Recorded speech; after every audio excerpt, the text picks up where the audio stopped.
তো hello' friends, তোমালোকে কেনেকুৱা আছে? মই আশা ৰাখোঁ তোমালোকে ভালে আছে। আজি আমি এটা গুৰুত্বপূৰ্ণ টপিকছ লৈ আহিলোঁ, যোনটো আপডেট হ'ল ইণ্ডিয়ান পোষ্ট ৰিক্ৰুইটমেণ্ট, যোনটো আমাৰ GDS যোনটো ভেকেঞ্চি, মানে ইণ্ডিয়ান যোনটো পোষ্ট অফিচৰ যোনটো চাকৰি, পোষ্ট অফিচৰ যোনটো নিয়োগ।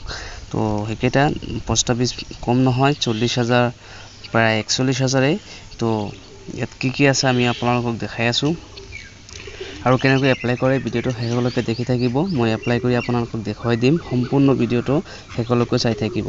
আৰু এতিয়া কি আছে অলপ চাই লওক। যে গ্ৰামীণ ডাক সেৱক GDS branch postmaster, assistant postmaster, assistant branch postmaster, তো ডাক সেৱক চব আছে। তো এপ্লাই অনলাইন আপোনালোকে দেখিব। তো টোটেল পোষ্ট আছে আমাৰ 40,889টা পোষ্ট।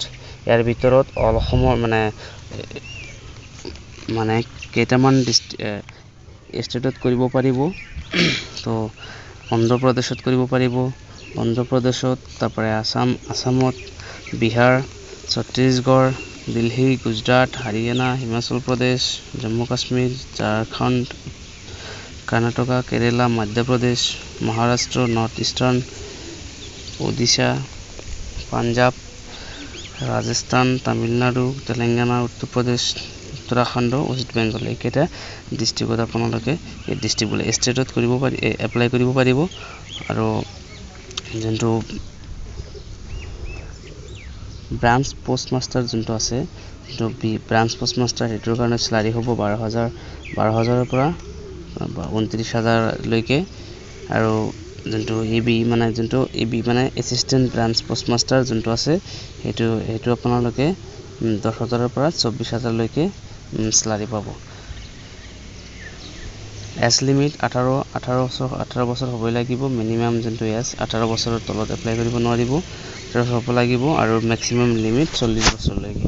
তো SC আৰু ST যোনটো আছে, সেইটো কেটাগৰীৰ মানুহে অনলাইন ফি দিব নালাগে। আৰু ST আৰু OBC, SC ST আৰু OBCৰ কাৰণে অনলাইন ফি দিব নালাগে, গোটেইকেইটাৰ ফি দিব লাগিব।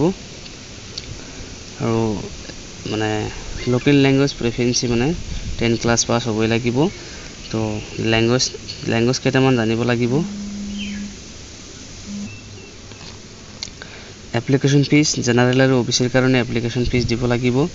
আৰু সেইটো ফিজ নেট বেংকিঙৰ সহায়ত দিব লাগিব। তো আমি কেনেকৈ এপ্লাই কৰে আহক, আমি আপোনালোকৰ এপ্লাই কৰি দেখুৱাই আছোঁ। তো ইয়াতে প্ৰথমে আপোনালোকে অনলাইন এপ্লাই কৰিব। এপ্লাই কৰোঁতে ৰেজিষ্ট্ৰেশ্যনত ক্লিক কৰিব, লগইনত ক্লিক নকৰিব। ৰেজিষ্ট্ৰেশ্যনত ক্লিক কৰাৰ লগে লগে এখন পেজ খোল খাব। এখন পেজত mobile number valid mobile number দিব লাগিব। তাৰপিছত ইমেইল নাম্বাৰ দিবা, ভেলিড ইমেইল নাম্বাৰ দিবা। তাৰপিছত name as per secondary school pass, 10 pass, secondary school pass certificate, application এইটো নেম শুদ্ধ নেমটো দি দিবা। তাৰপিছত ফাদাৰ্ছ নেম দি দিবা, ডেট অফ বাৰ্থ, জেণ্ডাৰ, তাৰপিছত ট্ৰান্সজেণ্ডাৰ যদি উভয়লিংগ থাকে তেনেহ'লে উভয়লিংগটো দি দিব। কমিউনিটি, চাৰ্কেল হিচাৰ ছেকেণ্ডাৰী ফাৰ্ষ্ট স্কুল, সেইটো কোনটো চাৰ্কেলত সেইটো দি দিব। তাৰপিছত ইয়াৰ অফ পাছিং, আৰু এইটো আপোনালোকে কেপচা কোডটো ইয়াতে ফিল কৰিব।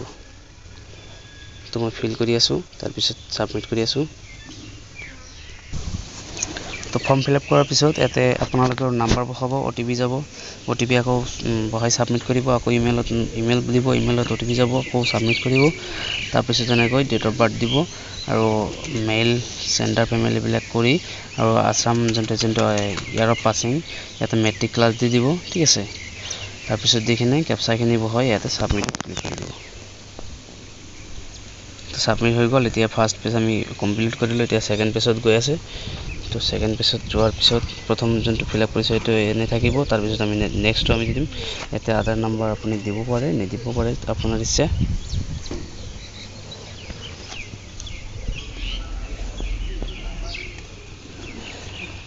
এতিয়া আধাৰ নম্বৰ দিব পাৰে, নিদিব পাৰে।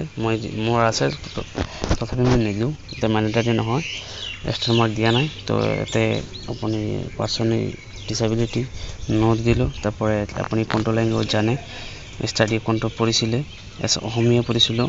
তাৰপিছত হু এমপ্লয়মেণ্ট ন মেনশ্যন দিলোঁ। তাৰপিছত তো দিয়াই নাই তাৰপিছত কেবি ফটো আপলোড দিব লাগিব তো ফটোখন আপলোড দি আপোনালোকক দেখাই আছো ফটো আৰু সিগনেচাৰটো আপলোড দিয়াৰ লগে লগে এটা আমি সাবমিটত ক্লিক কৰিম সাবমিটত ক্লিক কৰাৰ লগে লগে এখন পেজ খুল খাব আপোনালোকে দেখা পাইছে ৰেজিষ্ট্ৰেচন ডিটেইলছ ননো এটা আপোনালোকে ক্লিক কৰিব আকৌ হেয়াৰ বাই এটা ক্লিক কৰি সাবমিটত ক্লিক কৰি দিব ফাইনাল সাবমিট কৰি দিয়াৰ পিছত এটো আকৌ চেঞ্জ কৰিব নোৱাৰি তো আপোনালোকে এটো কৰিব আপোনাৰ ফাইনাল সাবমিট হৈ গ'ল এটো আপুনি কপি কৰি ৰাখিব ঠিক আছে এটা মই কপি কৰি ৰাখিলো এতে কন্টিনিউ টু এপ্লাইত ক্লিক কৰিব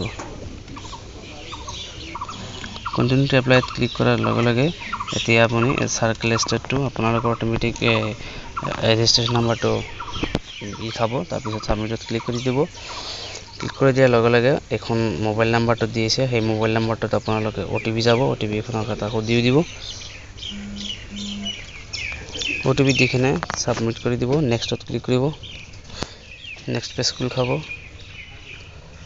নেক্সট পেজ খুল খাইছে আপোনালোকে ইয়াতে পাৰ্মানেন্ট এড্ৰেছটো দি দিব কমিউনিকেশ্যন জেন্টাৰ এড্ৰেছ দি আছো মই লিখাৰ পিছত এটা সেম এড্ৰেছত যদি সেম দি দিব দিখনে তলত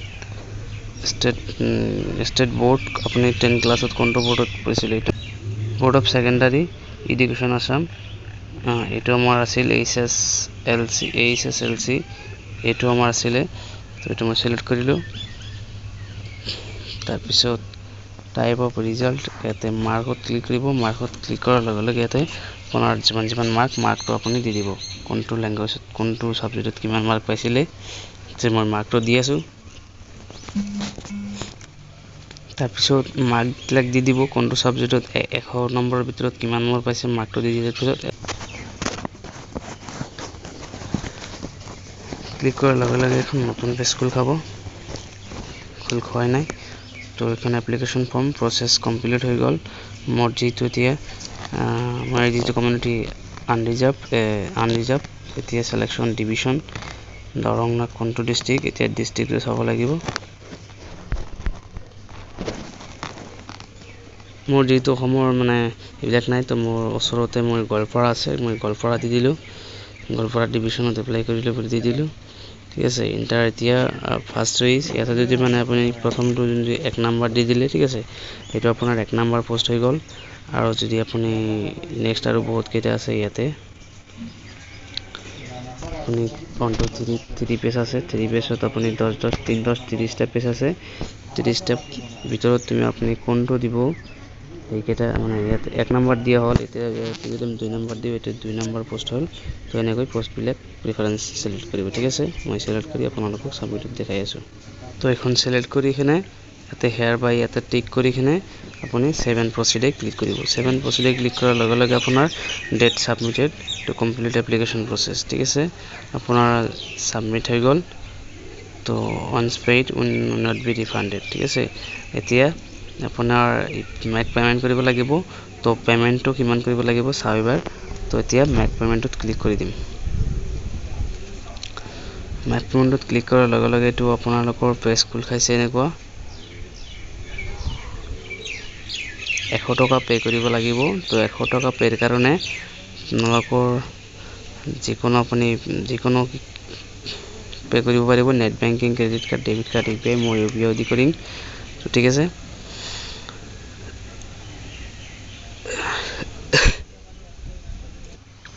তো দেখিছে এপ্লিকেশন সাবমিটেড মই পে কৰিলো ঠিক আছে পে কৰাৰ পিছতে এনেকৈ এখন পেজ খুল খালে ঠিক আছে সম্পূৰ্ণ পেজ খুল খালে এতিয়া পেজখন আমি প্ৰিন্ট আউট কৰিব লাগিব ইয়াতে কিমান পোষ্ট মই 5টা পোষ্ট এপ্লাই কৰিছো ঠিক আছে 5টা গোৱালপাৰা ডিভিশনৰ মই এপ্লাই কৰিছো ইয়াতে 100 টকা মানে পে লাগিলে তো পেটো মই কৰিলো কিন্তু পেটো পোৱা নাই কত গলে তো আপোনালোকে এনেকৈ এপ্লাই কৰিব তো ঠিক আছে প্ৰথমে ৰেজিষ্ট্ৰেচন কৰিব ভালকৈ তাৰ পিছত এপ্লিকেশন ফৰ্ম তাৰ পিছত চুজ প্ৰিফাৰেন্স তাৰ পিছত প্ৰিন্ট আউট এপ্লিকেশন জন্তু ফৰ্ম তো আপোনালোকে চেক কৰিব ডেট অফ বাৰ্থ সম্পূৰ্ণ ঠিকই দিব তো আজি আছিল এই আমাৰ ভিডিও তো ভিডিওটো যদি ভাল লাগিলে আপোনালোকে চেনেলটো সাবস্ক্ৰাইব কৰিব লগতে বন্ধু বান্ধৱীৰ লগত শেয়াৰ কৰিব তো আজিৰ কাৰণে এইখিনি ধন্যবাদ নেক্সট ভিডিও লৈ আহিম ঠিক আছে থ্যাংক ইউ